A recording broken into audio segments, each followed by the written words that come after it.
Aktris Fairuz Arafiq mengungkapkan kabar terbaru terkait kondisi kesehatan suaminya, Sonny Septian. Sebelumnya, Sonny sempat mengalami penyempitan pembuluh darah hingga menjalani operasi. Kini, setelah sempat dirawat intensif, kondisi Sonny sudah kembali pulih sepenuhnya.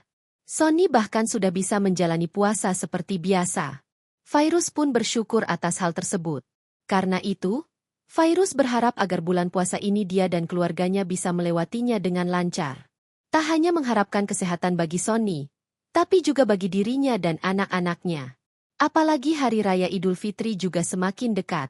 Aktris 38 tahun ini berharap dapat merayakan Hari Lebaran di rumah bersama keluarga dengan sukacita. Fairuz sempat mengenang kembali tahun lalu yang penuh ujian. Bahkan, di Hari Lebaran 2024, Fairuz dan putrinya sempat jatuh sakit. Keluarga mereka pun terpaksa harus merayakan Idul Fitri di rumah sakit.